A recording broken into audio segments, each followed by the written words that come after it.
Right before he shut the door, I heard a woman in the house moaning in pain, like not screaming, but she was moaning. She sounded like she was dying.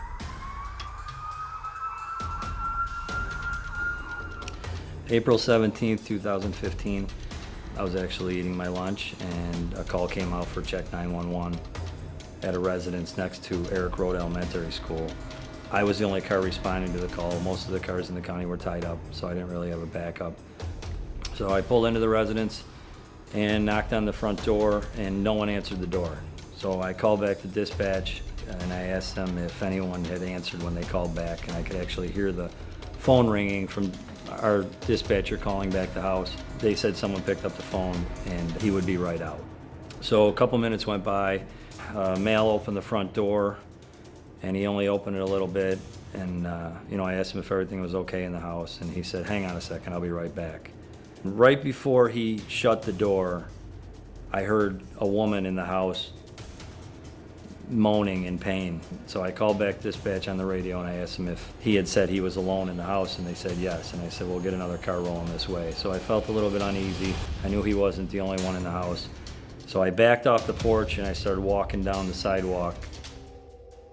I turned to my left and saw the male suspect probably about 12 feet away from me, and he had blood all over his hands. I immediately got him at gunpoint, ordered him to his knees, and he refused to drop down to his knees, and he was acting kind of funny, and he kept reaching for his side and for his shirt and his waistband. So I asked him what happened in the house. He said he didn't know. I asked him what was all over his hands. He said, "It's just shit, man.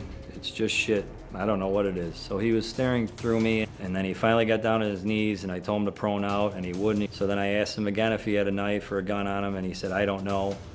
So I said, "I don't want to shoot you, but if you pull a gun on me, I'm going to shoot you." So we went back and forth for a couple minutes, and he kept reaching for his waistband. And at one point, he reached for his waistband, he lifted his shirt up, and I saw a black pistol. So I fired 3 rounds.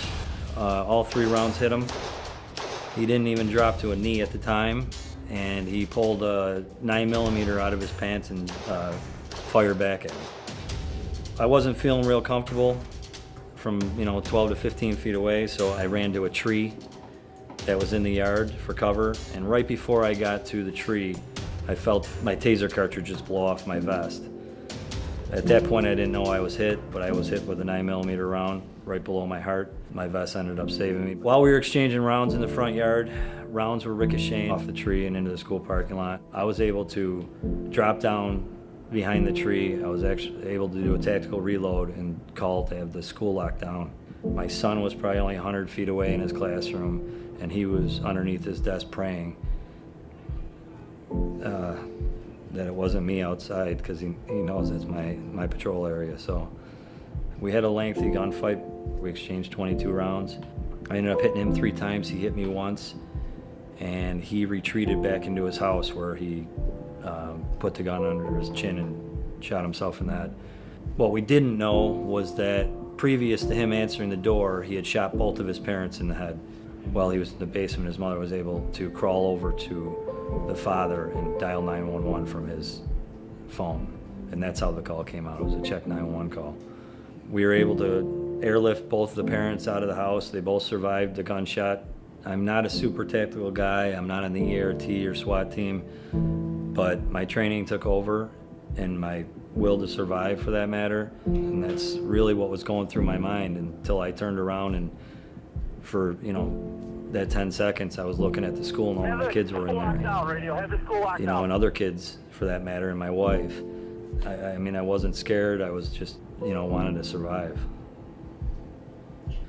For me to grow up in a single family home and be raised by just my mother, and to struggle our whole lives to make ends meet, to be standing in front of the President of the United States, and to give my kids the opportunity to meet the President and my wife, it was really kind of a defining moment in my life. I mean, my mom passed, but I know she would have been proud of me that day. You really can't put a price tag on an organization like this reaching out to a family who's in need or in pain, for that matter, because of an incident that they didn't choose to be involved in.